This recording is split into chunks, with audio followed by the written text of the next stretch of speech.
introductory remarks.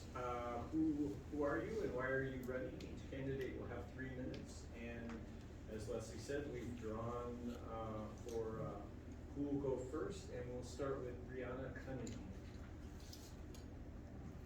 I'm on the clock. All right. I'm Brianna Cunningham. I'm a Colorado native, born and raised in Colorado. I married my husband. He brought me up to Johnstown, so we're from Johnstown into Milliken, so we could afford to buy a home. Went to school in Trinidad, moved to Alamos, so went to school there. Have a double major. We have 2 dogs, and I think I'm running for the board of Milliken, just to be involved with the community, to get to know the community. Been here 4 years. I feel like I have a lot to offer. Just to get to see the faces and watch it grow and watch the community. You guys have got lots of time. My majors were in physical geography and earth science, and in history and government with emphasis in anthropology. I worked in the Forest Service for 7 years. We traveled all around Colorado. Got to know the state pretty well. Then we decided to settle down here. 2 dogs, Australian Shepherds. Very, is that one of the times? Very involved in the outdoors. Very.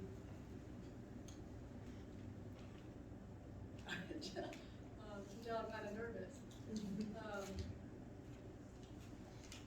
Just here to watch this place grow and to watch how it grows, because I think that's always a big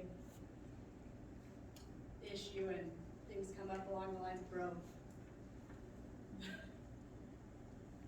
I think talking for 3 minutes would be quite tough. It's a hard time. I was like, wow, I have to say about myself. You won't be penalized if you don't. That's good. I figure I should at least be able to fill that, but where do you work now? I work for the group real estate in Loveland and Fort Collins. Thank you. So I think watching the growth is always a good thing for me. With the equity in your homes and being a realtor, it's entertaining to see where it's coming. And to watch the growth of Johnstown, that's booming. And I don't know, I think the overflow is coming to Milliken, which is a scary thing. Yeah, it's a scary thing the way I look at it.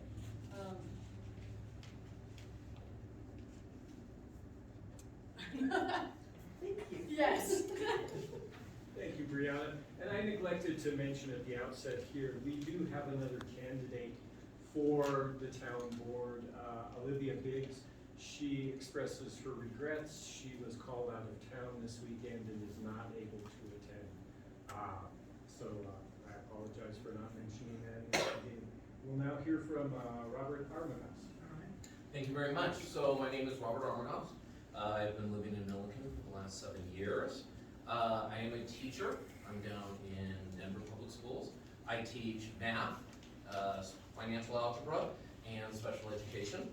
The reason I'm running is, as our community grows, I think we need voices on the town board that actually are addressing our changing needs. I think our current board kind of acts like it's still a small town. I see a lot of their discussions are kind of that small town sort of ways of looking at that. When I went to college, I was in a small town, and so I kind of see where that thinking comes from. And we are growing, that's the reality, and we are transitioning. And I feel we need voices on the board, such as mine, that are looking at where we are today, but more importantly, where are we going to be next year, 2 years from now, 4 years from now, 10 years from now, and are willing to address those issues. Now, I don't have any political experience in terms of city or something like that. I have been on the board for my teachers union for the last 4 years. It is Denver.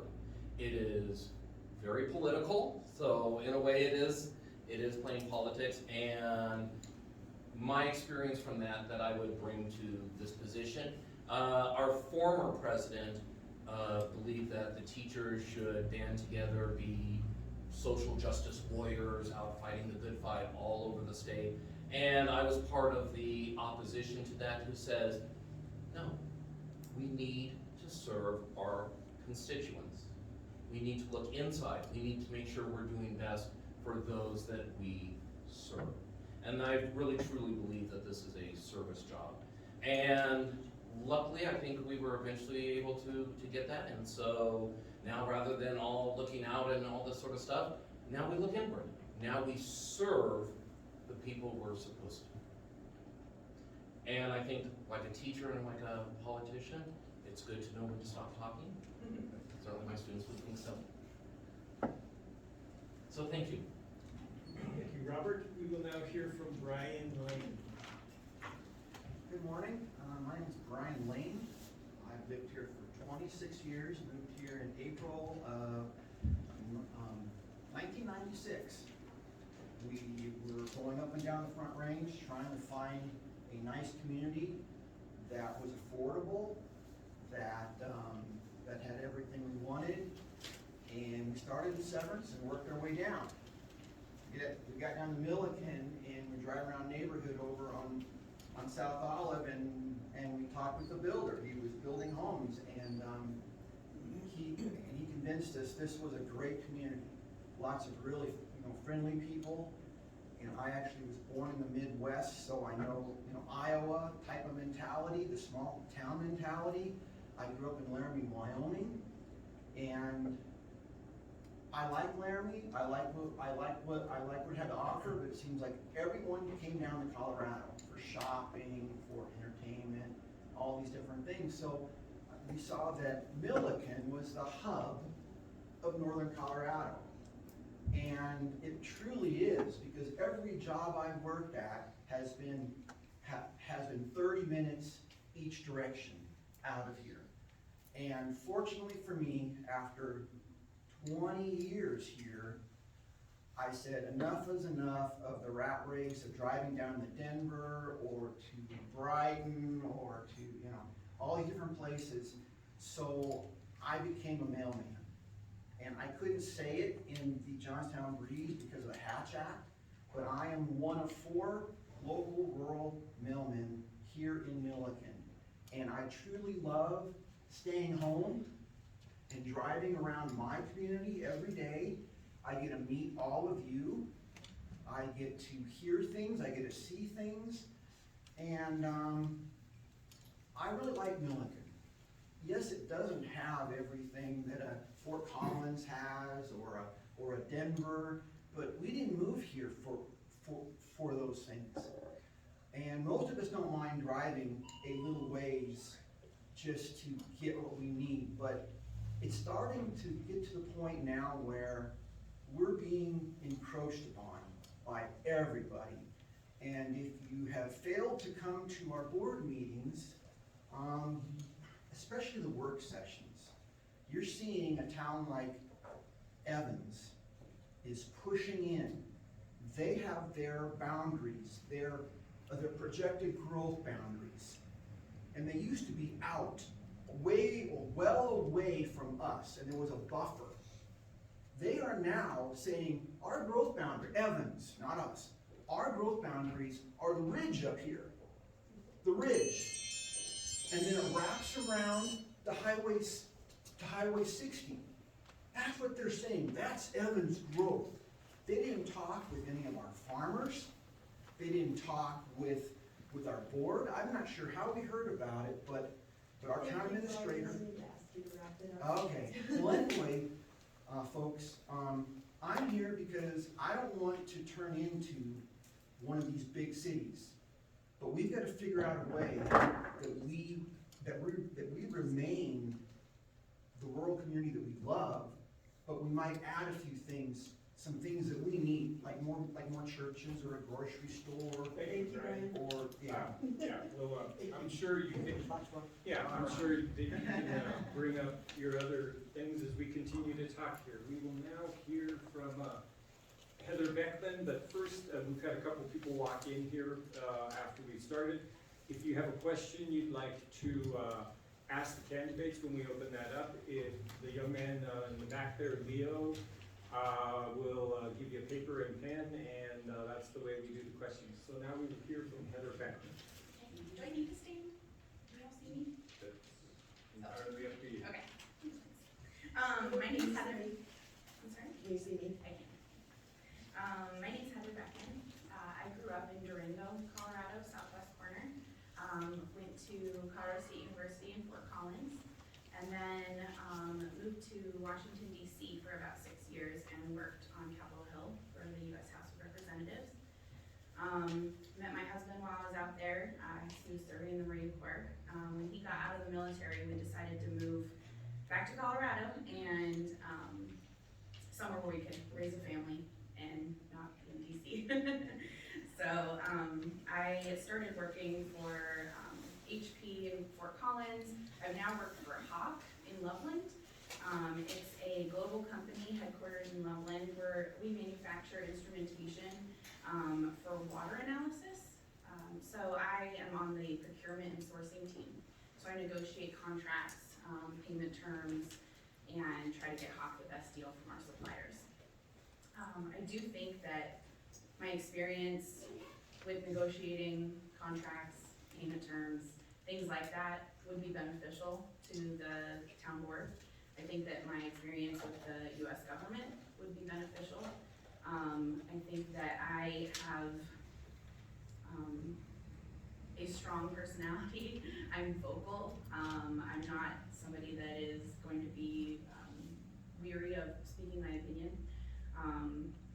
And I have lived in Milliken now for about 5 years. We moved here after renting in Fort Collins, so first-time home buyers, and Milliken was affordable for first-time home buyers. We wanted to raise a family in this area, and I actually am in favor of the growth. I think that I find it that you have to drive a half hour to really do anything a little bit annoying. I would love to have dinner downtown, be able to walk around, have a shop to go into, have something for kids, have more to do in this town that we can raise the family in. I think that kids these days need to get involved more than they are. I think that there's a lot of troubled kids, and I think that there needs to be more for them to do. And I think that if there is that, then maybe we wouldn't have some of the trouble. But yeah, that's kind of why I'm running. I enjoy Milliken a lot, but I think if you have to, go out and spend your money elsewhere, I think that Milliken is not growing economy-wise. We're growing as a veteran community, and I don't think that the city needs to turn into a big city like Denver, but I do think that some businesses would be really good. Thank you very much, Heather. Yep. We will now hear from Dan Dean. Good morning, thank you. I'm Dan Dean. My wife and I have lived in Milliken for 14 years now. The reason I'm running for the town board is I believe I have some experience that might benefit the community. I've served for over 35 years as a city town administrator in communities as small as 100 people up to 11,000. I've heard these folks talk about other things. One of the big reasons I'm running is I think I could help create a vision for the community, and I think a vision is extremely important. Vision can lead to a strategic plan and help you make decisions as you go forward on your growth and what you want your community to be. You have land use, but that's a reactive document versus a strategic plan and vision, which is a proactive approach to community development. My education is I have a bachelor's degree in sociology from Indiana, as well as a master's degree in public administration from Indiana. Most recently, I was a city administrator in Kimball, Nebraska, while we retained our residence here. I drove up there during the week and came home on the weekends until COVID hit, and that prompted my retirement. They wouldn't let me come back for a couple of months, and I was at the age that I could afford it, and it was time. I retired about 2 years ago, but since then I've been busier than ever. Currently, last year I was a full-time substitute at the middle school. This year I've been an on-call substitute, so I'm familiar with a lot of the kids in the community. Also, just for fun, I referee basketball And during the last 3 months, I've been going 5-6 nights a week with that. So I've stayed active. I like to be involved in the community. And another part of the reason was I was having withdrawal from municipal government. I'd spent so many years in it that I missed being around it. And again, like I say, I have a lot of experience in it. Prior to going to Kimball, I was in Meade for 8 years, but we chose to live here while I was serving in Meade. My wife and I, we like to hike and read. And let's see, as I said, I think that covers what I'm here, why I'm here, and who I am. Thank you. Thank you very much, Dan. We'll now hear from Linda Meisner. Good morning. My name is Linda Meisner. I currently serve on the Board of Trustees and have served on the Board of Trustees probably a total of 25 years off and on. Been the president or the chairman of the Planning Commission. I served on the executive board of CML. My husband and I built our house and raised our 3 children here. We've been here for 57 years. So not only do I recognize where the future for Milliken is, but I also recognize where the past is. And if you don't learn from your mistakes from the past, you're gonna repeat them. Some of the mistakes that we made over the years,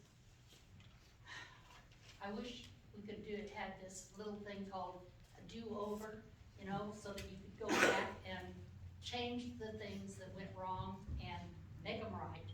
But you can't. All you can do is what you can do at the time. You can always should have, but all you can do is what you did. And I'm running for the board again because there are a number of items that are in progress with the board. We're having a comprehensive plan update, which will give the people that want to look at the vision for Milliken, give them an opportunity to be involved. We also are looking at expanding the sewer plant, and we're going to be looking for grants and other money in order to do that, so that we don't burden the residents of Milliken with higher sewer fees and more taxes and so on. Our focus is on Milliken. It is not on Greeley, it is not on Denver. This is Milliken. It is a small town. I hope that it remains a small town. It's where my husband and I chose to live when we got married. It's where I intend to die. And I don't want to see it turned into a metropolis. So that's where I am. I spent my working career, I worked for IBM for 20 years and retired. I'm not even going to tell you how long ago, but I did retire. We retired for medical reasons. And my husband and I are engaged in property management. We own and operate apartment buildings in Greeley, unfortunately. And the taxes there make Millikens look really good. So I would appreciate your vote. I would try my best to do what people need. Thank you. Thank you, Linda. We'll now do several questions here from the moderators. Each candidate will have 1.5 minutes to respond to them. I will do the first one, and then Adam will do the second one here. And we will start with Robert as we kind of rotate through. Robert, we are in another growth boom in our communities, and many residents are starting to express concerns about how much is too much and the impact of growth on our quality of life. Do you think growth is impacting our quality of life? Well, I think growth could impact our quality of life if we do not have trustees that are willing to look at large town issues and debate them as such. It is very clear, just from our opening statements, there is a very clear dichotomy going on here between those that value that we're a small town and want to keep us a small town, and those that value that we're a small town but recognize that that may not be reality because we are growing. And from what I've heard, we're not gonna put stops, we're not gonna limit how many people can move to Milliken and stuff. When I talk about, these quality of life issues and so on, and the large town debates, I'm talking about stuff like, we've heard from Brian, we heard from Linda, we heard from Heather about the growth and everything like that. Where is our discussion on tax base? If we were to have more gas stations here, if we were to have a King Soopers down on the east end of town, what would that do for our tax base? Not saying we should, not saying we shouldn't. I'm saying these are the discussions that need to be held among the trustees to manage the growth responsibly for our community. Thank you. Thank you, Robert. We'll now hear from Brian. So, growth is impacting from our community, but the problem is that we're not growing quick enough to get things that we really need, like a third stoplight down here, where we have a new school, we've got new neighborhoods, we had a couple of people die, and unfortunately not enough people die there, I guess, because CDOT isn't ready to put in that third stoplight. So we have to be realistic, but have a game plan for what we want our town to look like. And yes, we do need tax base. So Johnstown's gonna continue to grow. And Little Old Hayes Market is probably gonna need some competition. And that's been a big issue for years here. It's like, oh, we don't wanna hurt the businesses that are here. Well, you know what? They're in Johnstown. Johnstown's making a lot of money off of Shields and that whole north neighborhood and all the businesses that are coming to Johnstown. We have to think about ourselves. And so yes, we do need a grocery store eventually, maybe right now. But we need to think about bringing in like manufacturing or other businesses that people can work at here. And, but we're just not quite there yet, but we need a plan. And I think we're working on a plan, and I'm anxious to see that plan because. Thank you, Brian. Thanks. We'll now hear- As long as it's. No, it's not very long. It goes quickly sometimes. We'll now hear from Heather.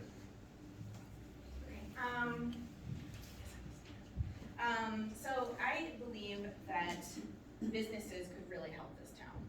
I think that there is a lack of funding to our cities, to our city workers, to our police department, which is one of the lowest paid in Colorado State. Sales tax from businesses, property tax from businesses. Property tax for businesses is about 28%. For residential, it's 7 to 8. The economy here can grow from having businesses here. And the city and town can respond to things. CDOT has about a 25-year lookout for what they do. They look out 25 years, and if they're not focusing on Milliken, it's because they may not be seeing the growth that we see. I think that, you know, going back to the light, I think that that's a huge issue here right now, and I think a lot of people are aware of that. But I think we have to get really involved with that. We have to get our state representative involved. One of our state representatives is actually on the transportation committee.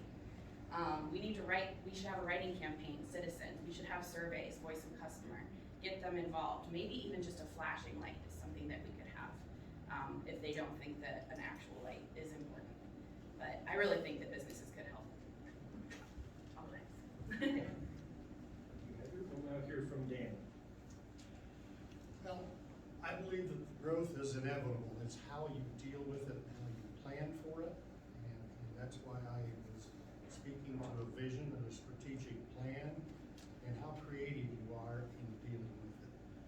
I've had experience doing that. Just a digression, I was out east in Burlington and we had a dentist leaving town. And the city got creative and we purchased the practice and we purchased the equipment, leased it to a new dentist for 5 years to keep a dentist, to recruit a dentist in town. I use that as an example of being creative to help address your needs and your growth. It's inevitable, but if you have a plan to approach it, you're much better off. And if you're a little more assertive and creative, you can deal with the growth and the needs of the community rather than being reactive. Thank you. Thank you, Dan. And now Linda. The issue of growth, you either grow or you die. We've been growing fairly fast. Over 20 years ago, I met with Bill Owens and another group of investors that were talking about bringing a grocery store to town. We spoke on several different occasions, and it was decided that Milliken didn't have enough rooftops to support a grocery store. And that is the problem with most of the retail that comes to town. Milliken does not have enough rooftops to support a fast food place. We don't have rooftops to support another grocery store. If we're going to have these things, we're going to have to grow. The biggest thing with growth, though, is water and whether or not we can provide the proper infrastructure and so on to keep the growth where it needs to be. And the developers are the ones that need to pony up and pay for some of that. There already are impacted fees on growth, and the board this year passed an incentive package to attempt to encourage businesses to come to town. So far, we've talked to several, and we're working on a few, and I hope some of those come to fruition. But you can't grab the businesses and say, you need to come to Milliken. You have to be able to offer them something other than just incentives. Thank you. Thank you, Linda. And now we will hear from Brianna. All right, I think it's across the board, it's unanimous. Growth is coming, whether we want it or not. I mean, with the subdivisions that are coming for the windmill homes, out in Wildcat, it's all development. I think it's going to go too far when they take our farmland. A big buyer buys that and starts building there.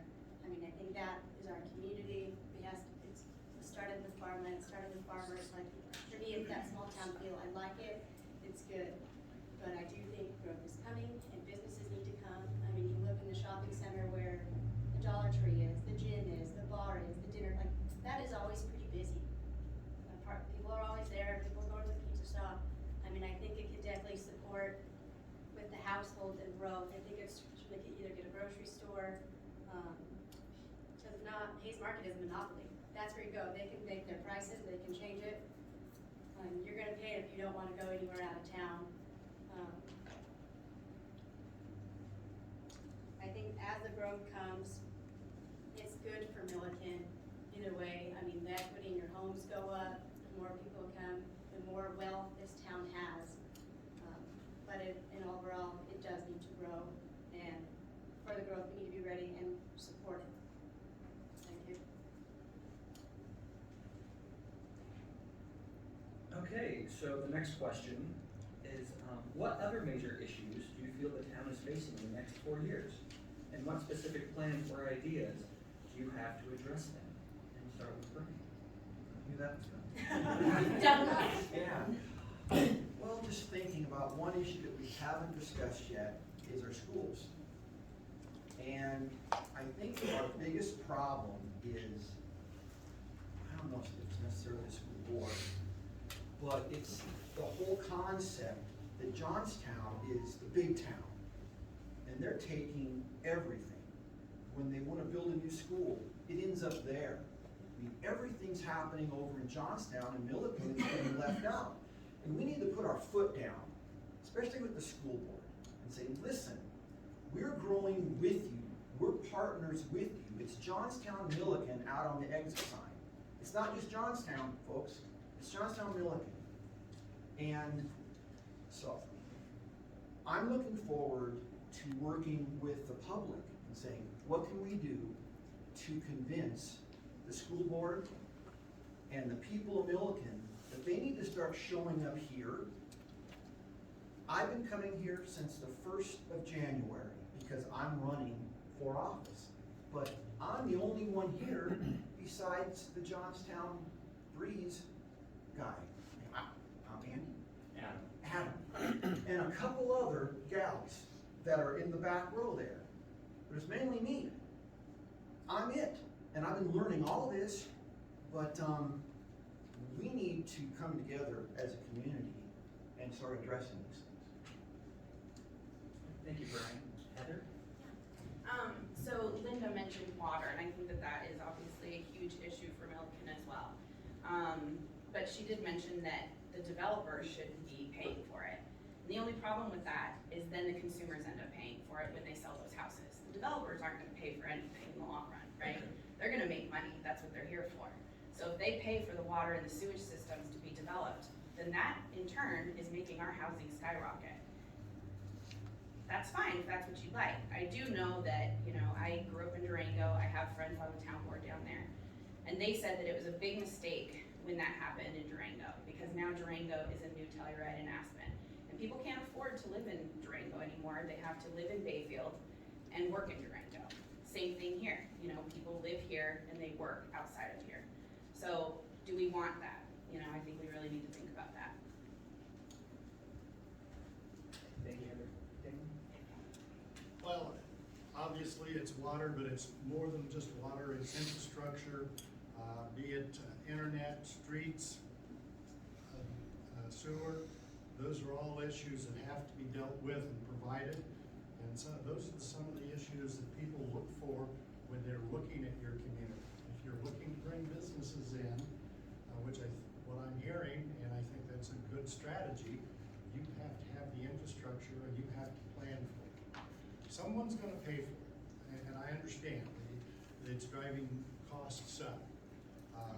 But someone does have to pay for it. There isn't magic money anywhere that you can grab dollars out of to pay for that infrastructure. But again, that's the most important thing to plan for is the infrastructure, including water and internet. Thank you. Dan, Linda?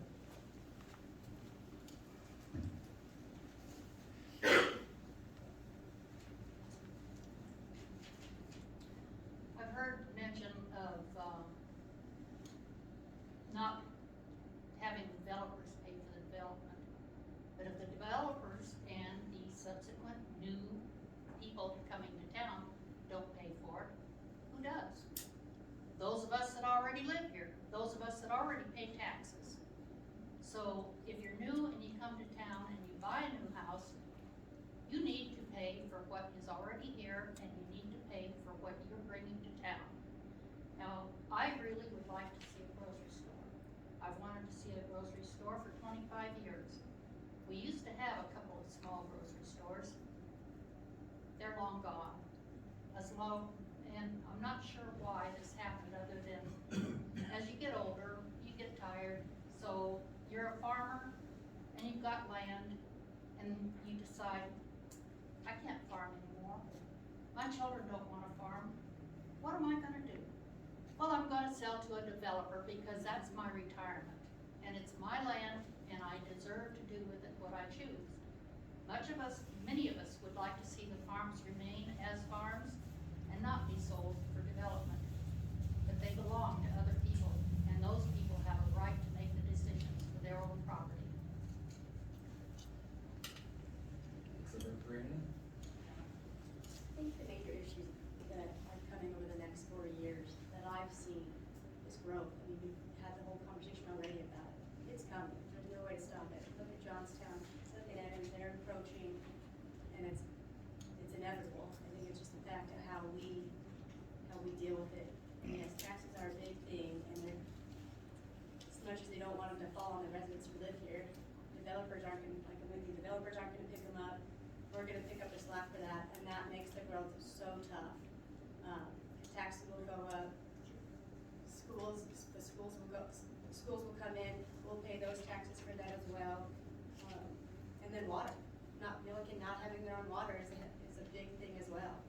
And I don't know if that's something that's in place that we're working on, I'd love to learn more about it, but those are the main issues for me, water growth, and businesses coming into town. Thank you.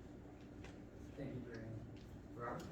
Thank you. Oh, and for the record, I just want to point out that I had my response written before Brian spoke. Because like him, I also said our relationship with Johnstown, if we just head down to 60, it would be easy to think, oh, we're just twin communities. But they're all the way up to the 36. They've got that huge tax base up with Shields and everything. And I think what's critical is as we do joint ventures and so on, like the upcoming broadband, like the school issues and so on, because we share a school district, making sure Milliken's voice is heard.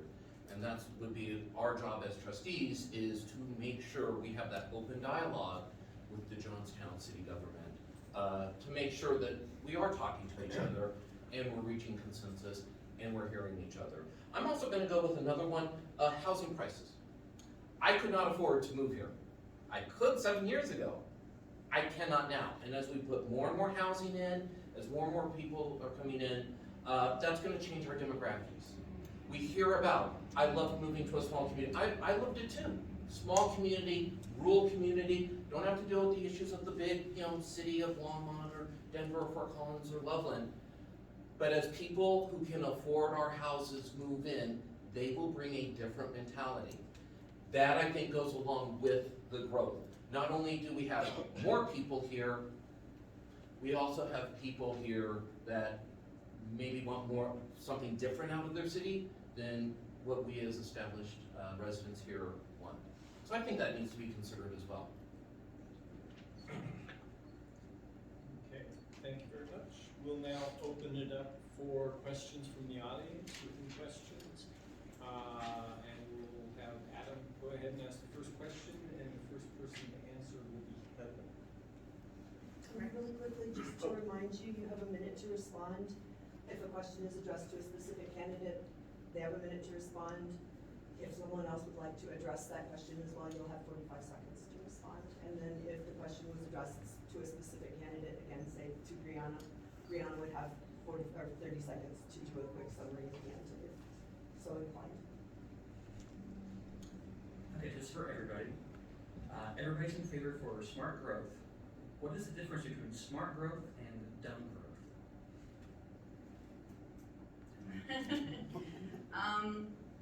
I think I'll just kind of keep saying what I've been saying. I think that housing, while important, and I know that, we need a certain amount of population to get certain things like a grocery store. I think that only having housing is dumb growth. I think that having some businesses for those higher taxes for our economy to actually grow. So we don't leave Milliken and grow outside economies and then come back to go to sleep. I think that would be smart.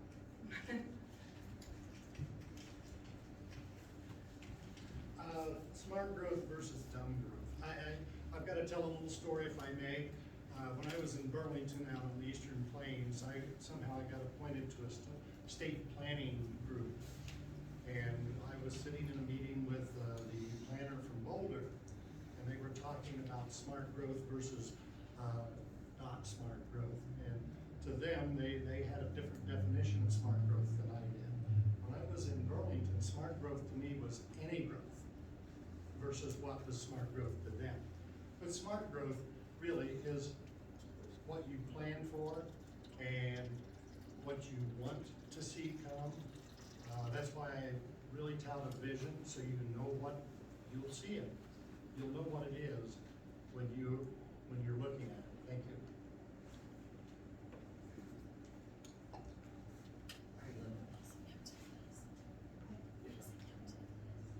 You want me to answer that? If you'd like to.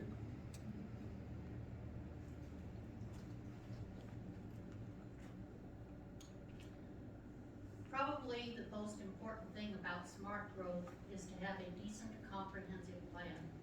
As I said earlier, the town is in the process of revising the comprehensive plan, which is done about every 5 years. People in the community are invited to get involved with that and to let the board and people doing the comprehensive plan know what it is that you'd like to see. The last couple of times that we've done a comprehensive plan, there might have been 8 or 10 people show up. Now, 8 or 10 people does not represent the town. But people are busy and people don't want to get involved. And there are 1,000 other reasons why they don't. But if you don't get involved, you get what you get. Thank you. Brianna? All right, smart growth versus dumb growth. Great question. To me, smart growth is the businesses that come in and having Milliken Motors approve of. Like, smart growth to me was not the beautiful building that we have for the weed shop on the outside of the town. It might bring the economy, people into there, but I don't think it helps Milliken to have a lovely, beautiful building that's right through a drugstore. Dumb growth, to me, is just all residential. You can't just keep bringing people in and have nothing to support them. Thank you.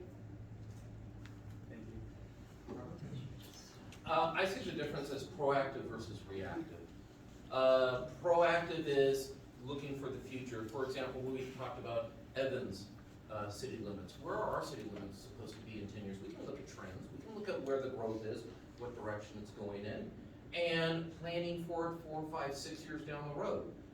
Should we have a grocery store? Maybe not now, but a smart growth would be in 5 years, here's where our grocery store should be. Reactive is putting speed limit signs up on roads after the police complain or the residents complain that too many people are speeding. We know there's a housing tract there, we know that there's gonna be more people there. Can we plan ahead and say, maybe we need some speed limit signs? I know that sounds like a little thing, but it's a way of thinking.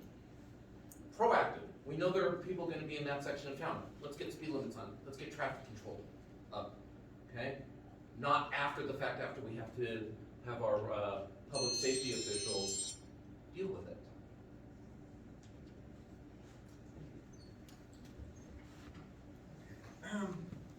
Proactive means that you have a plan before the developers come. And when the developers come, you say, okay, we understand that you wanna put 1,000 homes out here, or 500, or whatever it is, but a percentage of what you're gonna be doing needs to be for commercial.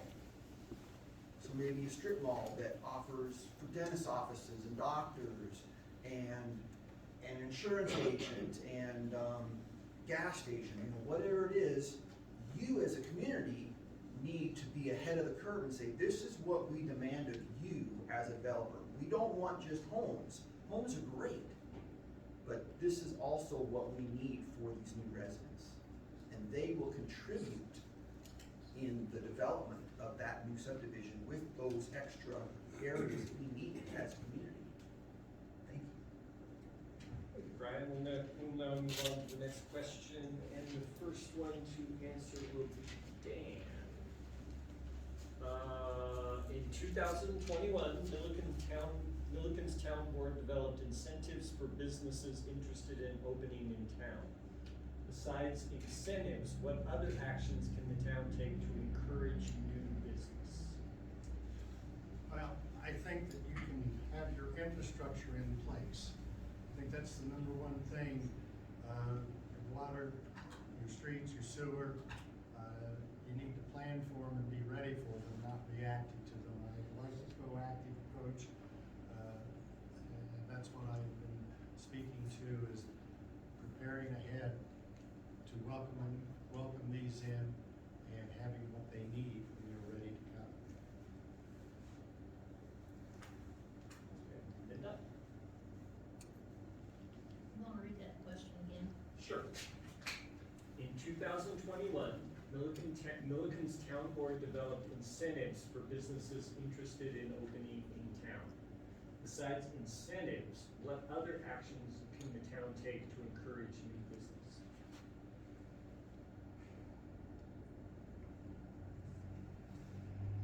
That kind of is a difficult question simply because having been here as long as I have, and having served on the board as long as I have, and worked with getting new businesses in town, as I said earlier, you can't just go out and grab them and make them come in.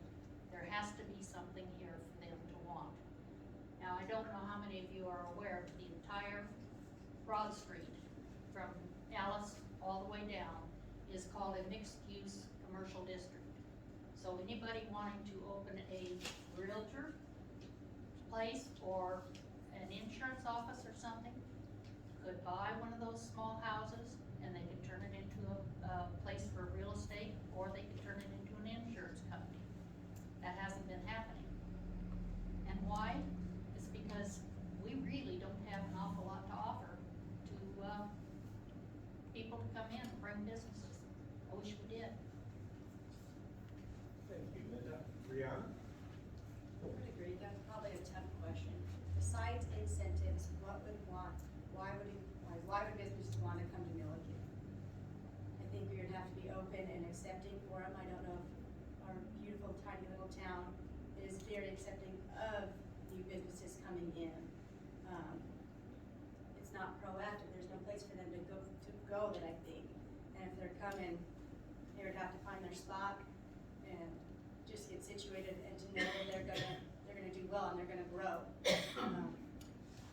So I'm not sure what else would be a great way to incentivize a company coming in. Thank you. Robert? Yes, this is where we really leverage our growth. We've been talking about growth as an issue, as a problem, but it can also be a benefit. We can encourage companies to come in, show them our growth and say, you're gonna have a readily growing consumer base. Get in here on the ground floor. If it's something that services the public, look at all the customers you're gonna have now, next year, 3 years from now. It's just gonna grow. Build that loyalty with Milliken, and Milliken will share their loyalty with you. If it's a manufacturing company, look at these employees that are gonna be coming in over the next few years. So I think that we need to use our growth to encourage the company and say, get in on the ground floor. Kind of like the old theory with finances, buy low, sell high, come in when you can easily build a loyalty, and it'll grow as our town grows. That is definitely gonna benefit them, and it will in turn benefit us. Brian? I'm gonna agree with Robert, that's kind of what I was gonna say, but, the other thing is, well, the plan, and you put that plan out there so these businesses can see what we're gonna do, but also, since we're the hub of northern, maybe to put out our feelers to places like a distribution hub. We've got these major highways.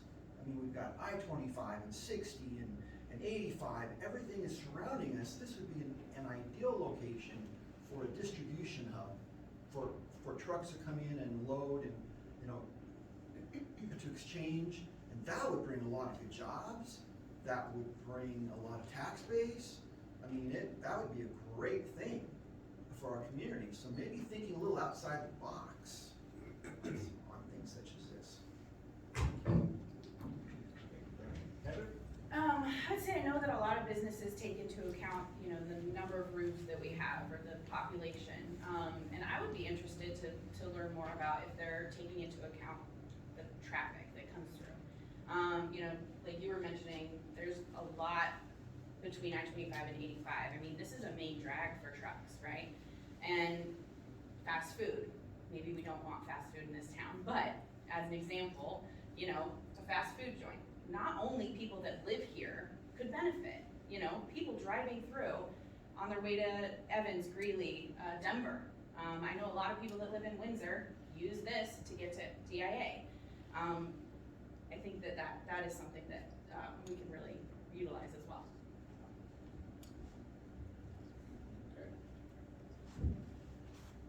Okay, so the next question. During a board vote, how would you, as a trustee, ensure you follow Milliken's ordinances, even though it may not fall in line with your personal beliefs? You start with Linda.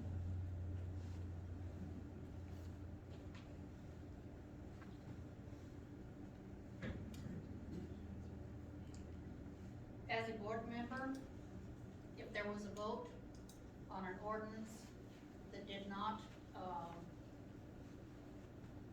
go along with my personal beliefs and goals, it would depend a lot on what the vote was for. It would depend on what some of the unintended consequences of that vote would be.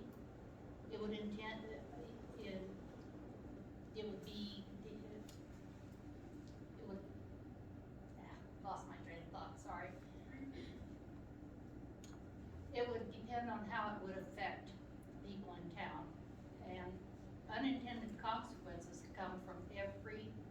resolution and every ordinance that are passed. If you don't think about what some of those are going to be and what you're gonna do about them, you can vote yes for things you don't believe in, knowing that they're gonna cause problems. Thank you. I might agree with the question one more time as well. Yeah. During a board vote, how would you, as a trustee, ensure you will follow Milliken's ordinances even though it may not fall in line with your personal beliefs? I think how I would answer that question, if it's the right thing and the Milliken Town Board is voting for it, they have a reason and a meaning behind it. So if I didn't believe with it with my whole heart and had to vote for it, I think therefore you just swallow your pride and do what's best for the community. And if the town board's voting for it, they believe it's the best for the community. Then you just embrace it. And I guess live with the consequences, however it plays out. So as I'm hearing the question, it's if my personal beliefs would end up voting for something that would violate the ordinances? I can wait for you again. Okay, well, I'm a parliamentarian. I'm actually studying to be a registered parliamentarian. I served as parliamentarian on my union board before I became a board member. And it's about following the rules. The rules are there for a reason. If the ordinance is there, then despite my personal choice, it is a matter of following the rules. However, the second step would be if I personally believe that we need to take a different path for the best of Milliken, then the next step is, okay, on that vote, on that debate, we follow the ordinances, we follow the rules, but then come back and say, maybe we should discuss changing the ordinance if it's interfering with what's best for Milliken. So I see it as a two-step approach. One, you have to follow the rules. I'm sorry, I'm very parliamentary law focused, but that doesn't mean that's the end of it. That means that, let's look at that ordinance. What's best for Milliken? And we should debate that ordinance. Right.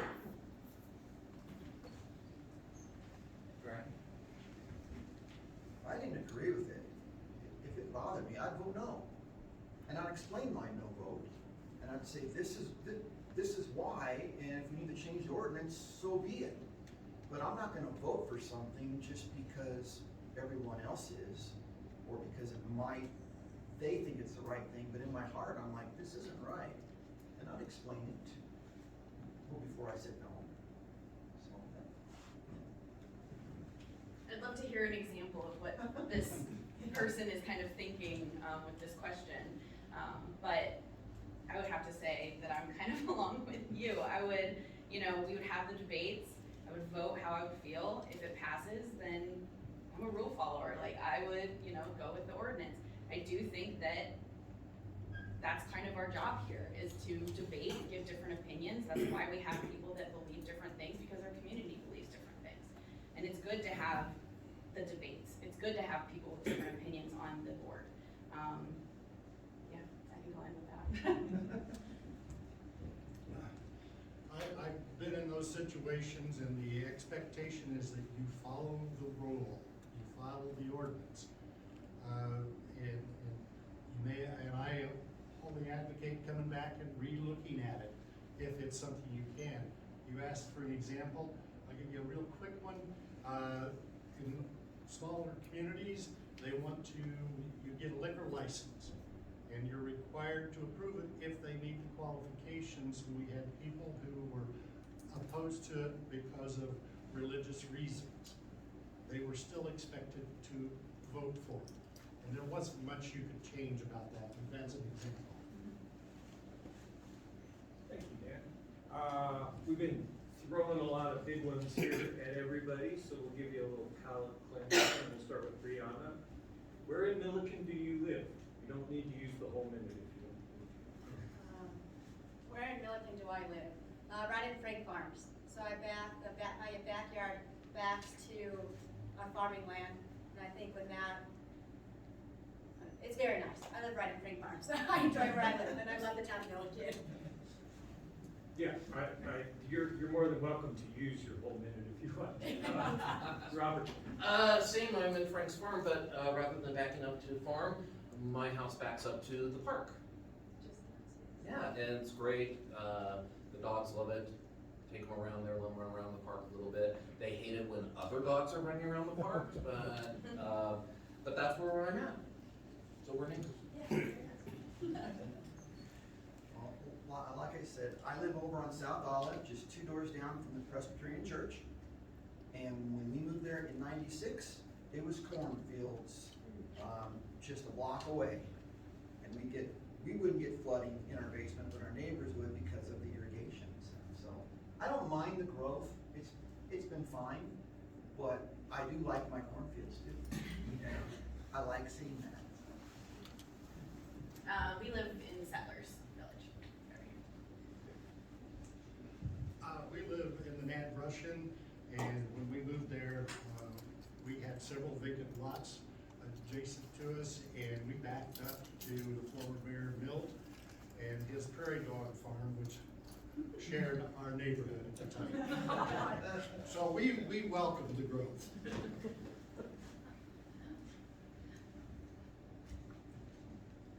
I live in Old Town Milliken. I have lived there for, as I said, 57 years. When we originally moved to town, we lived in an apartment and worked on building duplexes. We built 4, 5 duplexes altogether, and then we built our own home. And I love Milliken. I intend to die here. Thank you, Linda. This next one is for Heather. Specifically, what about your experience on the Hill will be useful for Milliken? Oh, that's a great question, actually.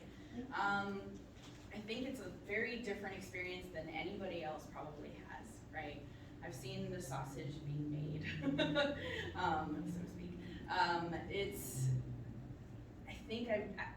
I obviously small town is gonna be very different, right? But I've been around a lot of very important people, and that doesn't faze me. I think that is something that would be beneficial for Milliken. I think I could go down and talk to our state representative and represent Milliken and not be nervous. I think that I have experience in talking to who needs to be talked to, and I don't know, I think it's a great question. I think it's experience not many people have,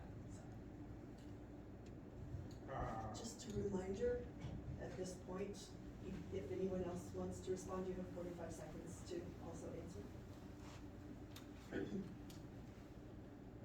What was the question? I missed it. For Heather, specifically, what about her experience on the Hill will be useful for Milliken? If I may, I didn't live on the hill, but I participated in some activities there for highway activities. A couple of years I went there to participate in that, and we met with congressmen and senators to advocate. So I've been in the experience of meeting with these folks, and as she said, you can't be intimidated by it, but I do have some experience there.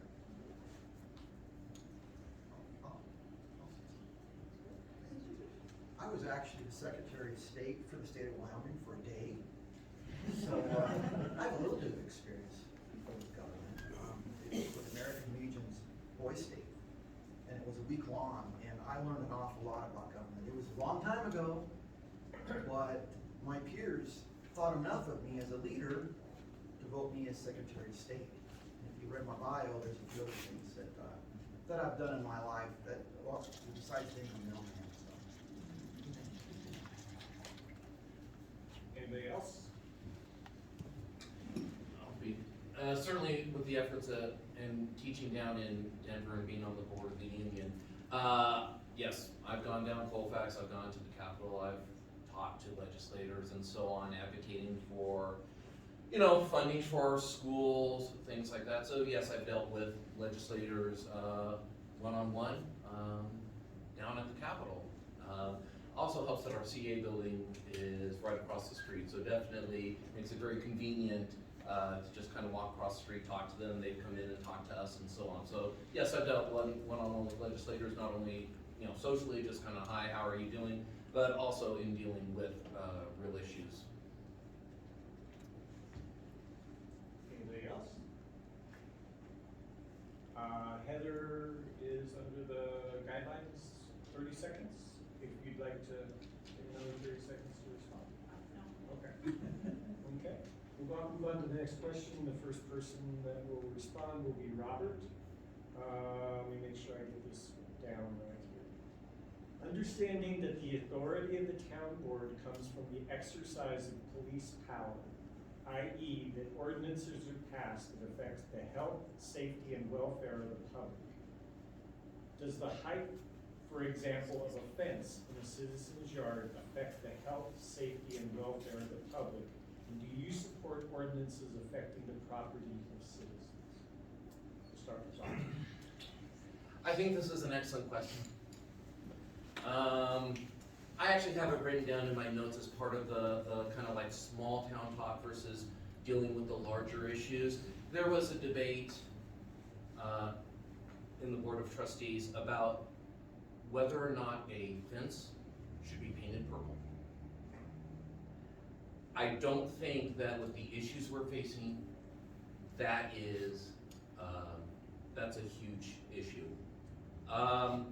If people are doing things that affect the health and safety of others, then yes, clearly that's the role of the trustees to deal with those sort of issues through passing ordinances and so on. But you know, whether or not your fence is made of redwood or cedar, or is purple and matches the house but doesn't match the house around it, and those sort of issues, we have bigger things to deal with than that. Brian. Well, ordinances are important, even if it's something as trivial as a fence. It devalues the property around in the whole neighborhood. Little things do matter. I think that sometimes we focus a little bit too much on the little things, and I know that I think that a whole lot of grace. I mean, just talking with your neighbor. I don't think we talk enough with our neighbors, and I think that's the crux of it. And just the fact that this is all we have here for our town of Milliken to hear. I mean, this is pretty important stuff. This place should be passed, you know? So I think that's more important to me, is talking, just talking. I think this type of stuff is really, really difficult because you can see both sides, right? Everybody can see both sides. Somebody wants to put something on their property that is their property. They deserve to put what they want on their property. But at the same time, when you're their neighbor, do you want a purple fence on your property as well, right? Because you're sharing that line. So I think it's a really hard question. I think the height, maybe not so much, but I do think having a consistent, nice looking does help raise house prices. That's gonna benefit you if you ever wanna sell your house. But I think it's a tough issue, I really do. I don't really have a strict answer, but I think it's something to really think about, yeah. Well, dealt with fences lots of times, and they're a nuisance to deal with, but there are some bases for why you would regulate fences. Particularly on a corner, you do have safety issues there. The height of fences becomes more of a community standard to protect property values. But again, I like conversation of talking with your neighbors and talking with the community and looking how you can solve the conflict rather than impose some standards. Can I read that question again? Sure. I can keep hearing all these really great answers and not extract the question. Understanding that the authority of the town board comes from the exercise of police power, i.e. that ordinances are passed that affect the health, safety, and welfare of the public. Does the height, for example, of a fence in a citizen's yard affect the health, safety, and welfare of the public? And do you support ordinances affecting the property of citizens? As far as I'm concerned, the height of a fence in the backyard is of nobody's business but the property owner. The height of the fence in the front yard, if it impacts traffic or if it impacts the neighbors around, that's a different story. The gentleman with the purple fence, that might be all right for somebody who wants a purple fence, but what about the people around them that have to look at that purple fence? Maybe they don't even like purple, you know, and there again, I believe that a person should be able to do on their property what they wish to do, so long as it doesn't affect other people. But if it affects your neighbors, or if it affects the health, safety, or the welfare of the community, I don't believe it should be allowed, regardless of what it is. Thank you. Brianna? Thank you for reading the question over. Ordinance are set in place for a reason. And again, if you're a rule follower, there's ordinance for a reason. For the health and safety, of putting up a fence and the height of the fence, to me, that's not affecting your health or safety. You shouldn't be climbing over a fence if it's not your property. You should be looking over your neighbor's fence regardless. So I think, for answering the question individually, for the height of a fence and affecting health and safety, again, it's on your property. I think you should be able to do what you need to do on your property.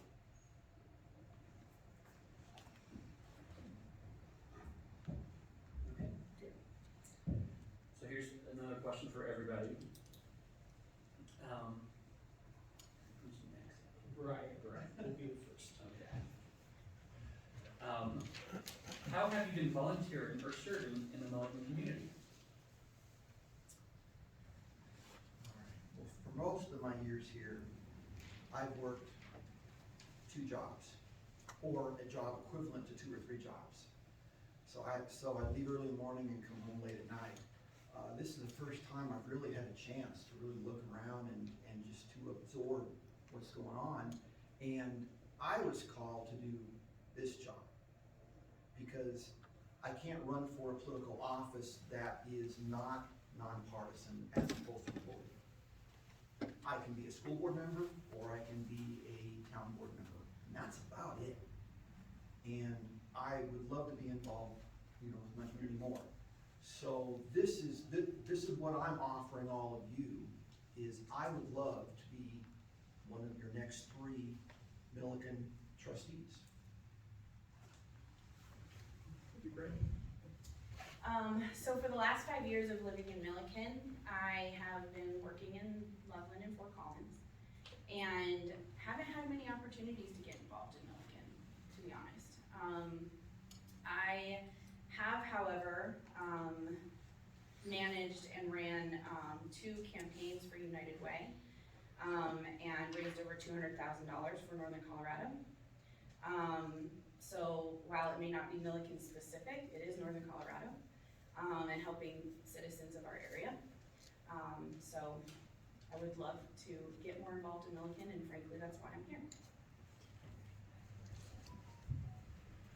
Well, for the past 5 years, I've been pretty busy, but I will tell you, in 2013, when the flood hit, I was cut off from going to where I needed to go, so I was, at the request of a couple of folks at the town, I was stopping traffic on 257 when the bridge was out as a volunteer. In my neighborhood, I go out and clean the snow off my neighbor's sidewalks. I have a little snow blower and it takes me no time at all, so I go clean them up. In previous areas, I have delivered Meals on Wheels for seniors, helped develop community projects through Rotary. Anyway, thank you.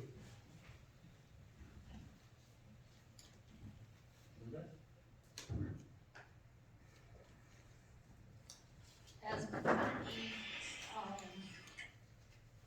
as belonging to the community, I serve on the Milliken Historical Society, and and currently serve on the town board. And, at the moment, that is probably the extent of my volunteering. Thank you. Being in Milliken for 4 years, I definitely get a little bit better about volunteering. I've helped out with beef and bean days, and then for the Weld County, I've volunteered at the food bank, but that's not locally specific into Milliken. For me, I think the way, I mean, it's not volunteering, but I help my neighbors out. And if they never need someone to wash their dogs or check on their house or shovel the driveway, I mean, they definitely know they can count on me.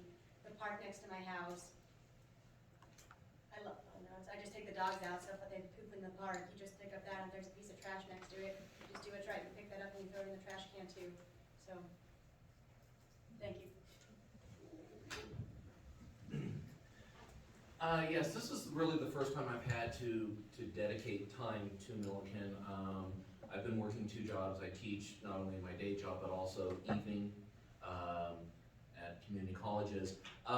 So this is my first opportunity to really work for Milliken and give something back to the community that I've lived in for the last 7 years. It's just, you know, I was looking honestly at running for the school board and stuff in this. When I saw that this election was coming up, I said, you know what I've talked with my neighbors about growth, you know, what we seem to be talking about today, and just this opportunity. I don't work 2 jobs now anymore. I think this is it. I think this is the position I need to take to help give back to Milliken. Thank you, Robert. We'll now move on to the next question. Heather will be the first. Milliken's town board continues to work on several important projects. Please discuss 2 of the projects and the impact they will have on the town. Well, they have been discussing a new internet service, broadband service for the town. So that's really exciting to have some more options there.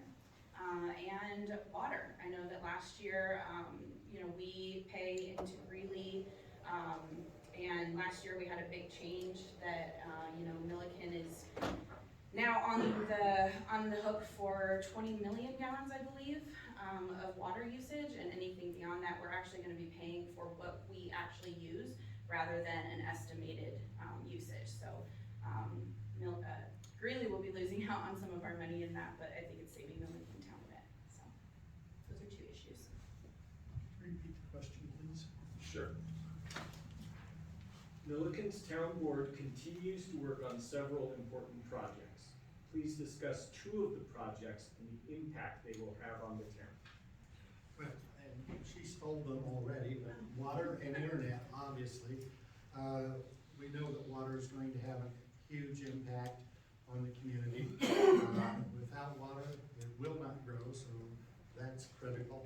And number 2, with internet's an ever-evolving service.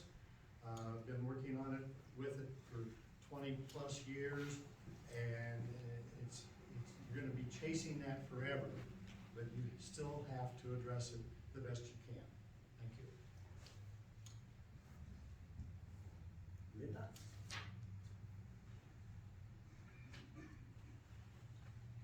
Internet. Milliken has joined with Johnstown, Berthoud, and Meade to work with Allo to put in fiber in the community. That is a project that is ongoing. The second project that I know of that we are dealing with is water storage. We have the opportunity, because we own a considerable portion of the hillside. And so the project that is being discussed is expanding the hillside reservoir to its capacity, which would be 900 acre-feet of water storage. If we can get that accomplished, unfortunately it's going to cost a lot of money. We're looking at grants, and we're looking at Army Corps of Engineers to help with that. Hopefully that'll come to fruition, because it will be a big help to Milliken.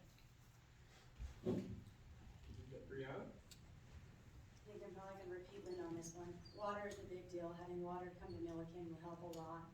And then the other issue I knew about was the stoplight. Stoplight over where the school's at, over by Settlers Farm.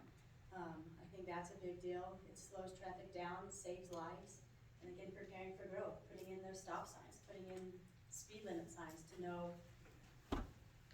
how fast you need to go, to know you can't speed. Speeding is a problem and does cause accidents and death.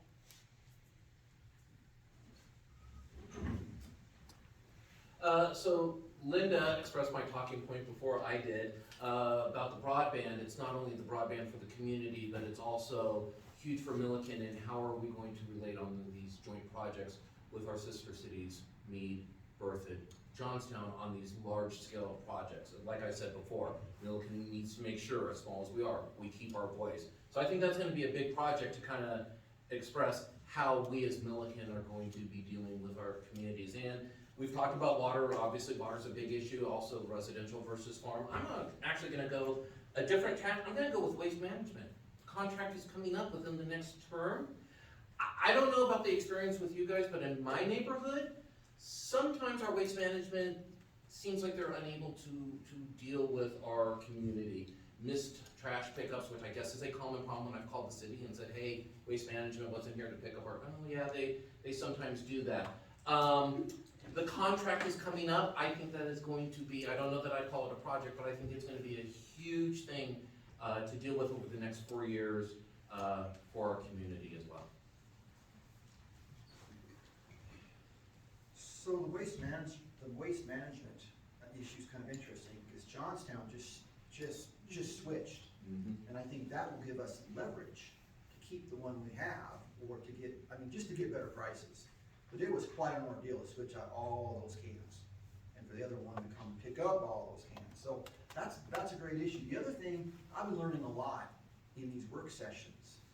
And I drive past, I mean, one of my route areas that I go is rural. I go out past the Bernhardt dairy farms, and they've been working on this huge pit, and I didn't know so it's the Bernhardt Gravel Company, I think, so they own the farm and they have the gravel pits. And there's a lot of discussion about storage, about water storage, and there was discussion about using that as water storage for non-potable water. And I'm really anxious to learn more and more and more about that, because I've been learning a lot coming to these meetings. So anyway, that's another one.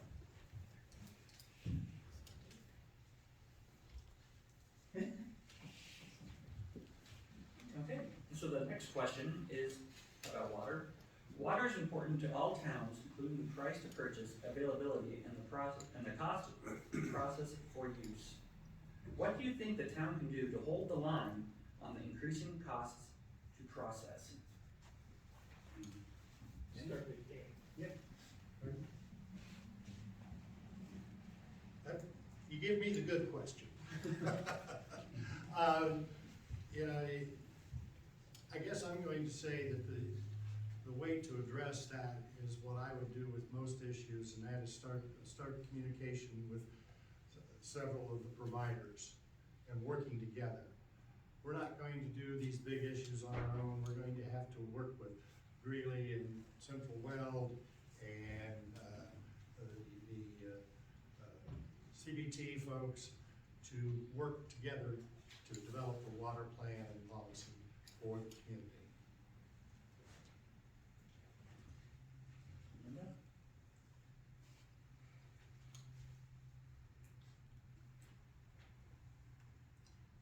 Unfortunately, since we don't treat our own water, we are kind of held hostage by the ones who do treat our water, Greeley and Central Weld. We are allotted a certain amount of water from each of those. Although we have our RO plant, which provides approximately a third of our water, it isn't enough to keep up with the demand. And what we would need in order to forestall any increases in price of our treated water would be our own treatment plant. But we're talking millions and millions of dollars to get our own treatment plant. And at this point in time,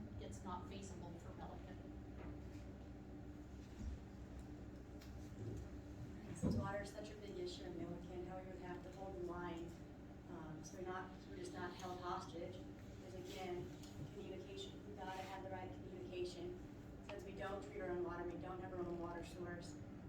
It's just asking Central Well or Greeley, in the communication you have, I mean, because they pretty much are the monopoly again, they can charge what they're going to charge and we're gonna pay because we can't support our own.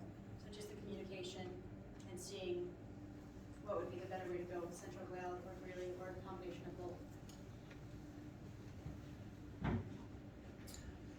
Yes, definitely on a resource like this, our plans are not in isolation, so it is communication as well. Linda brings up an excellent point about maybe the solution would be, in a perfect world, our own treatment plant. Could we afford it? Probably not if it's millions of dollars, but we've also talked earlier, bringing industry in. Could we privatize it? Could we have somebody come in? We have this growing community, we have this huge demand for water with our residents and our wells. Would it be worthwhile for a company to come in and have the privatized treatment plant in the city limits? Now, I don't know if that's a brilliant idea or a stupid idea, but it's ideas like that that I think are worthy to come up with the town trustees and discuss it and get experts in and say, yes, this is what it would cost you.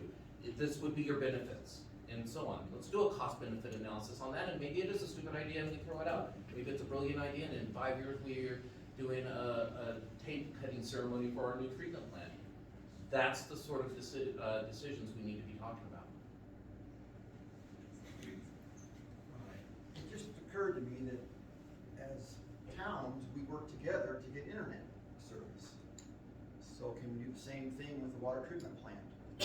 Or with, treating our water, with doing some of these things. There's lots of little towns around here, and since we're the hub of northern Colorado, maybe we could be the hub of water treatment. And sell our services, or something of that nature, that we could work together and build community with these other towns that are close by. Kind of just combining everything, I was actually gonna go sort of in that way. I remember last summer when I was at swimming lessons at TRPR with the kiddo, and hearing people that drove over from Johnstown complaining about their water was dirty. Like they would turn it on and it was not drinkable. So I don't know where they get their water, but I know it's not the same sources as us. So perhaps Johnstown would want to partner, and maybe that's a possibility. So it's a lot of money, a big project, but. Okay. This question is specifically for Robert, but then again, the other candidates have a chance to respond if they'd like. Robert, how do you plan to keep, and I'm assuming this is Denver Public Schools and Teachers Union thinking out of our Milliken? Simply I can separate the two. My big thing was with the teachers union is it's about service for your community. Now, down in Denver, my community are my fellow teachers, and it's holding the district accountable for our collective bargaining agreement, holding them accountable for the law to make sure our teachers are treated right. That's the thinking I would bring here. My job is to service the residents of Milliken. And it's what you want. Just like I go out there and listen to the teachers and say, what do you want us leaders to do for you? That's what I'm gonna bring to Milliken. I'm not gonna bring, Denver and the social justice warriors and stuff thinking there. I fought against that down there. I'm gonna bring very simple. What do you want me to do for you? How do you want me to help you make your lives better? That's what I'm gonna bring. I'm gonna bring this service mentality. Okay. Would anybody else like to respond? Going once, going twice. Or unions.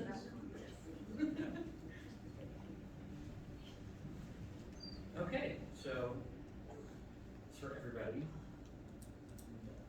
you'll be first. So what will you do differently than what the current town has been doing to bring businesses to town?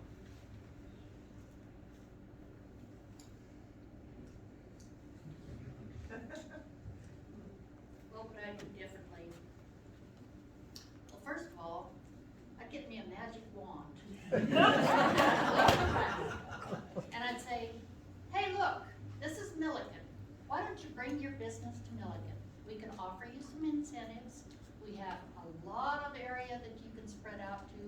You can build a really nice plant here, or you can build a really nice business here. Just come, we'll help you. We've got ordinances in place that, would affect your business.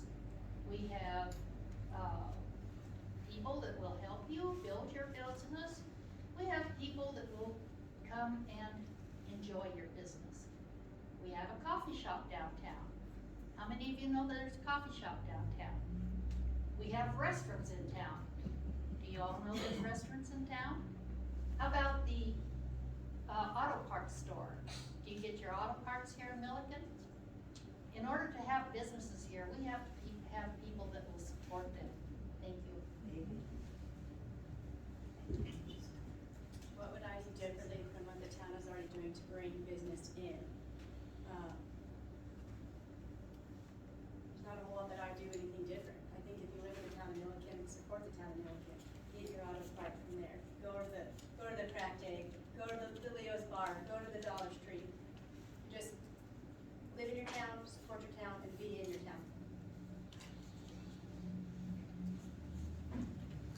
I think, as I've said before, leveraging our growth, we're a growing community, encourage people to get in on the ground floor. I also think just maybe contacting some of these larger companies that could take advantage of what we have. We're, down my street, I see Amazon Prime truck like every 15 minutes.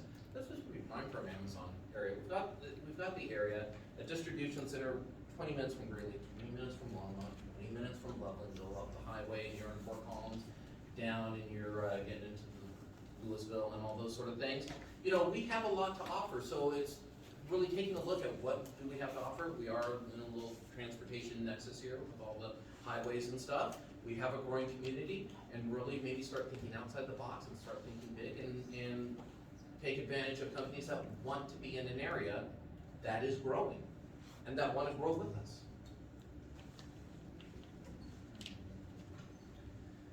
Well, there's trade magazines out there for truckers, for companies that we might be thinking about. We could have a little bit of our revenue used for advertising, whether it be some of the larger papers that are around the area.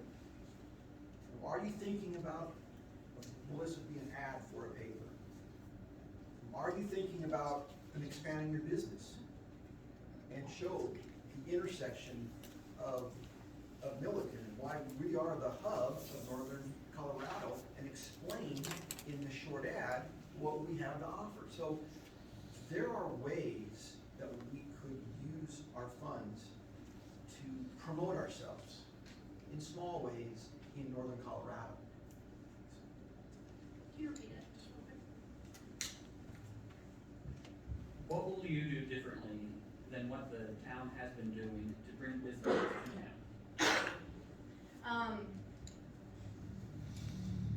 It's hard going last because I feel like I've already said everything, but I do think that, a combo of what people have said is, getting Milliken's name out there, getting the opportunity of the fact that, trucks do go back and forth every day, that there are opportunities for businesses here, right? In the 5 years I've lived here, I've seen 3 restaurants, I believe, where Pelican Joe's is now. So I do think that Linda has a good point about people supporting the local businesses as well. We really do need to support local businesses when they open up here. Give them our business so that they can stay and thrive and grow, right? But we also need the infrastructure and the buildings for businesses to come in, right? There's that whole grassy area in front of where the dollar store is that could be businesses being built. And for 5 years, that sign has been there and I haven't seen any groundbreaking. So, there's a lot of opportunities. One of the things I would do is to not only look at what we have to offer businesses, but look at what we need to develop to offer businesses. And what would bring them here? What is it that we're lacking that we need to add that will encourage them to come? Obviously, we know rooftops is a big one. Workforce is a big issue. And start working on some of these issues, internet, but not only what we have, but what we need to have to encourage them. Thank you, Jen. We'll now go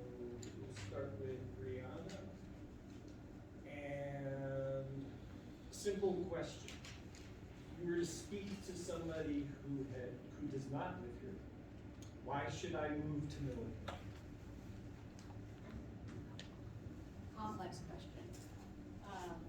Why do you move to Milliken? To me, Milliken is still that small town feel. You can go out and have a conversation with your neighbor. If the fence is too high, communication is a big part. From where I live, I think I can tell you the neighbors from the block in front of me to 4 houses down, their names. I've had a conversation with them. They know who I am, they know what I stand for, they know how I feel. So for me, I think that's a great aspect of Milliken. It's growing, it's still affordable. I think those are all key assets of why to come here. And again, it's the hub. I mean, it's 30 minutes away from 20 minutes from Greeley, Loveland, Fort Collins. It's a great place to be. Robert? Well, I'd say from my personal experience, clearly there's a reason people are talking about Milliken. Maybe it's a confirmation bias or something, but about after we moved here, maybe starting about 5 years ago, people were talking about this, and I work down in Denver, so this is not like people next door to us. And they're like, oh yeah, we're looking for a place. Have you ever heard of this town called Milliken? I go, yeah, I've heard of it once or twice, I live there and stuff. I kept hearing the name, people want to come to Milliken, and I think it is because it's the best of both worlds. It's a small town, it's a community. I talk to my neighbors across the street all the time. I talk to my next door neighbor when I'm out gardening and he's out gardening. It is a small town, but you know what? I can go into town, I can make a David and do a lot of stuff in Denver, I can go to Loveland, I can go to Longmont, I can go visit my kids over in Greeley, and it's just a nice little trip. So you do get a lot of the benefits of a large city without having to live in a large city. And can't beat that, I think. When we moved here in '96, we didn't have Knowledge Quest Academy. And we didn't have kids yet, but we have 4 kids now, and we're one of the founding families of Knowledge Quest Academy. And I'm very proud of that fact, and I talk about it all the time. That's a great reason to move to Milliken, because we've got a great charter school here. So that's one thing, and I guess we did help to build that, help to make it happen. So I know as a community, if there's something that we need or want, we go after it. And our kids are important. So anyway, that's, I lost my train of thought, but, well, so that, and then affordability. That was the number 1 thing, because coming down from Severance down, this was the most affordable, and we love the town, we love the small town aspect. I would say, first and foremost, we were first-time home buyers, like I mentioned before, and so it was affordable. It was a town that we could afford to be in. I think one thing that growing up in Durango that, when I was a kid, I used to walk to school. And not a lot of places, kids can still do that, right? In Milliken, they can. So, being in Settlers, kid can walk to school every day and walk home. And that's not to be taken lightly. That's very special. The safety in this town, it's a small town, but it's one of the safest in Colorado. And we all know that that is really something to be proud of.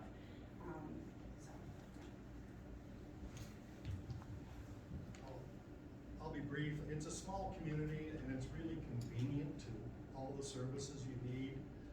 And the thing that I like most about it is the traffic. Even when you go to Johnstown, you run into more traffic congestion than you do here.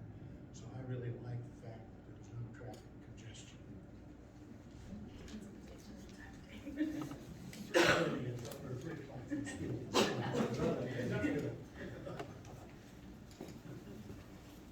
What would I say to somebody who is talking about coming to Milliken? Well, I tell them it's a small town, relatively small, but it's a friendly community. There's a lot of stuff to do around town. We have a nice skate park. We have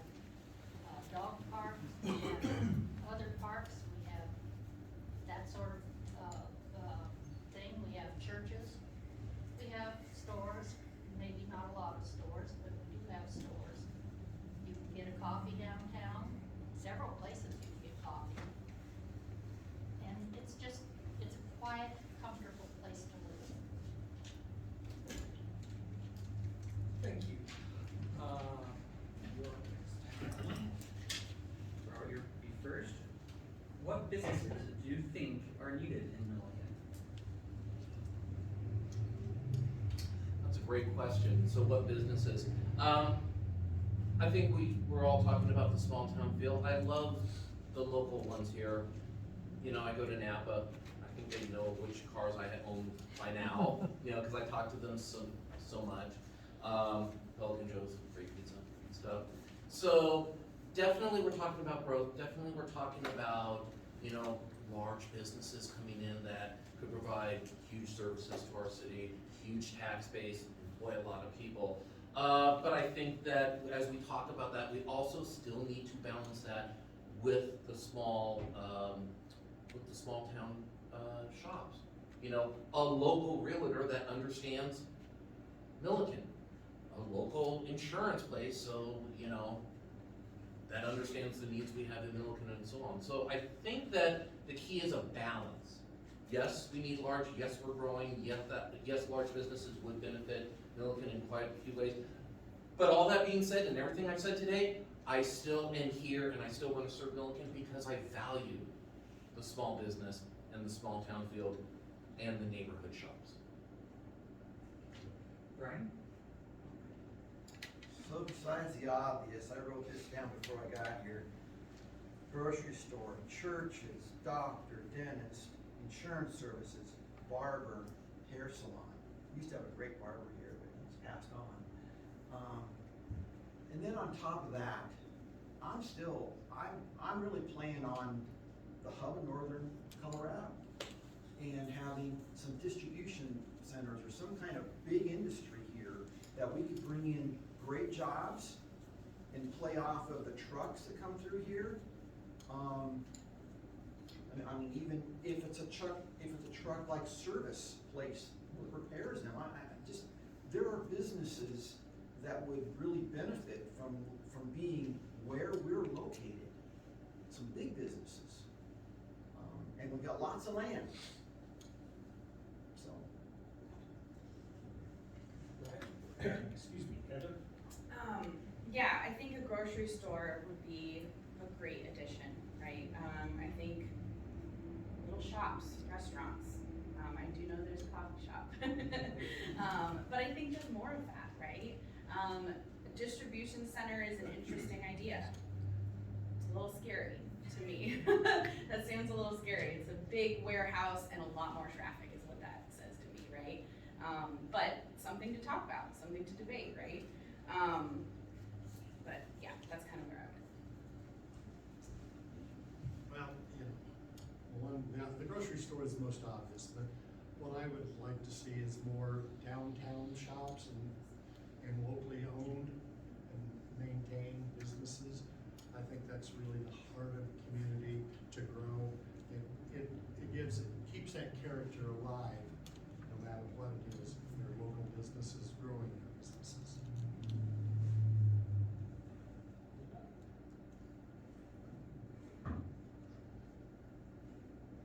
I would like to see a grocery store in town. There used to be 2 of them, as I mentioned earlier. I would like to see a number of other things in town. Unfortunately, what you run into on that is the same thing we've run into on a number of other businesses that wanted to start in town. Boulder Scientific owns property out here. They wanted to build a plant. There was a great hue and cry about, oh my God, they're gonna have chemicals, they're going to destroy our environment, they're going to do this, they're going to do that, they're gonna do something else. Same thing happened with the marijuana. Marijuana, whether you use it, whether you think that it is a devil's weed, I don't care what you think about that. That's personal. When we talked about putting that in, and there's only gonna be one in town, ever. When we talked about doing that, the negativity that was expressed was incredible. However, I didn't notice that the school district turned down the $9.8 million BEST grant that they got to build the school district, and that was marijuana money. So, and my time is up? Yeah. Sorry. If you want to finish up, I messed up on my timekeeping, so. Oh, Take a couple minutes and- Okay. That has been the problem with a lot of the industries and like the people that have wanted to build businesses in town. There is so much negativity against virtually everything that people want to do. It's just, it's hard to get anything positive done. Thank you. Speaking off what Linda said, I think everyone is individual, everyone is different, everyone has their own needs. And it'd be extremely hard to build something that everyone is satisfied with. I think the grocery store, I don't think anyone would have any complaints about that. It's just a pretty convenient thing for the town of Milliken to have. But for me to bring industry in, it would be the small little retail shops on Main Street. I mean, staying local, shopping local. So I think those are big things that need to come and at some point will come to Milliken. Brianna. Got a question here. We're trying to work a couple questions in here real quick before closing statements. So I'm gonna ask the candidates to simply respond with a yes or no answer to this question. Brian will be first up. At this point, do you see yourself still living in Milliken in 5 years? Yes. Yes. Yes. Absolutely. Yeah. Yes and more. Okay. Okay, so here's the last question. If you are not elected, what would you do to work on your ideas or issues that are important to you? Start with Jennifer.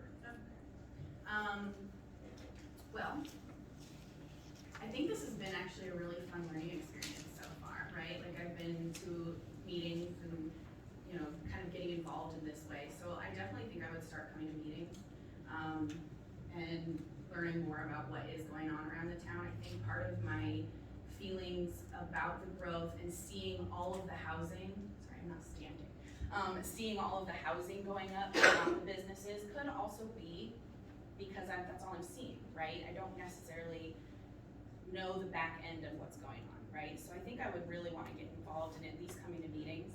I would love to get involved with the events committee. I've put on a lot of events in my lifetime, and so I'd love to get involved with that as well if I don't end up getting on this board. Regardless, I think I would get involved with the planning and the comprehensive plan and try and promote my concept of a strategic plan and a vision for the community.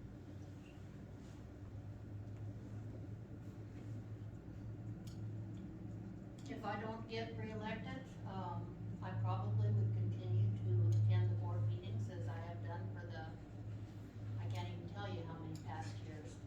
But I'm intensely interested in what's going on in town, and I would, if I'm not elected, I would talk to the board members and, see if I could encourage them to come to some agreement as to what needs to be done. Thank you.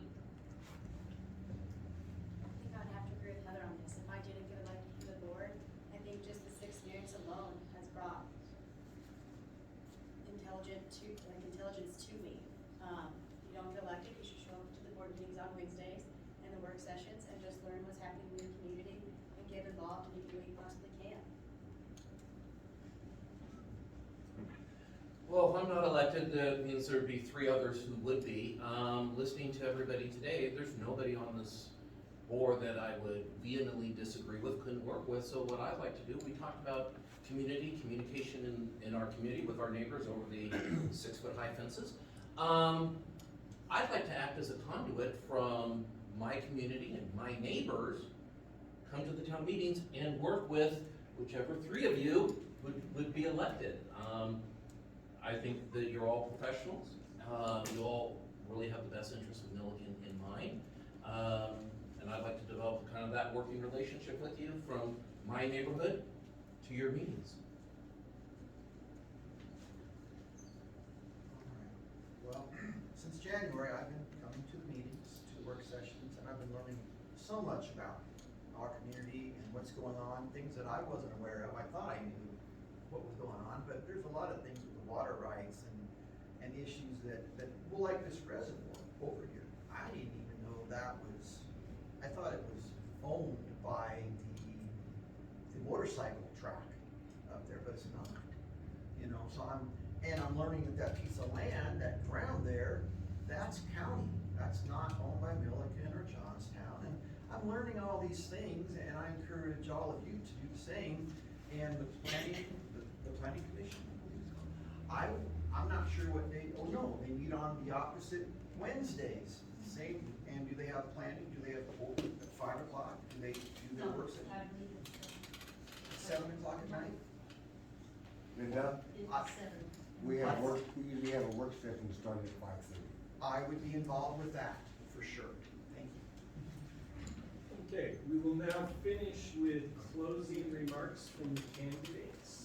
Each candidate has 2 minutes, and we will start with Dan.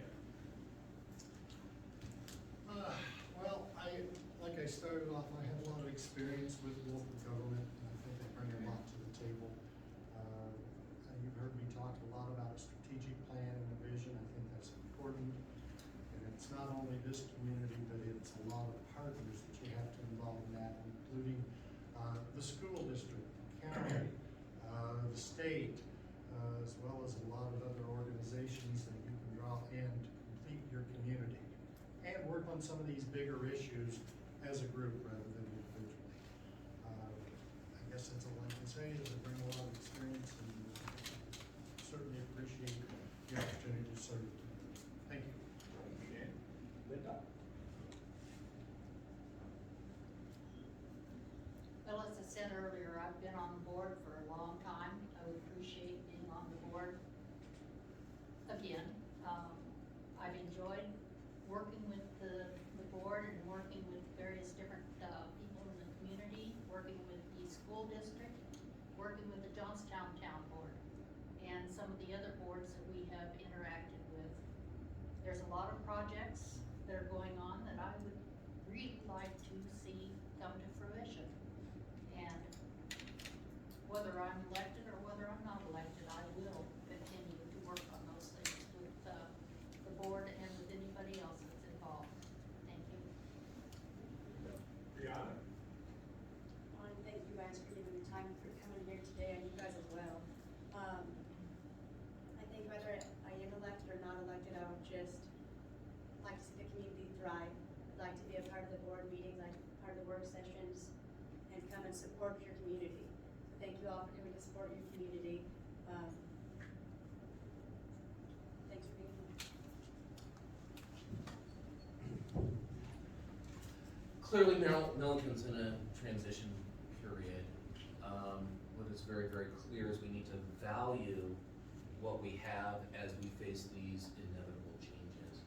I think that's what I bring to the board, if elected. Realization of where we're going, a realization that we need to be responsible about our growth, but yet, there's a reason. I know, yes, I work in Denver. I work for a huge union. But I'm here today because I value small town Milliken. I live here because I value what's in small town Milliken. I want to keep small town Milliken recognizing that we are going to have growth. How are we going to do that? That's why we're a board. That's why we're not one person. That's where we sit and we bring up these topics and we debate them and we get experts in to share our ideas and we talk about it and then make decisions. It is a tough job. No qualms about that. I feel I'm ready to take on that tough job.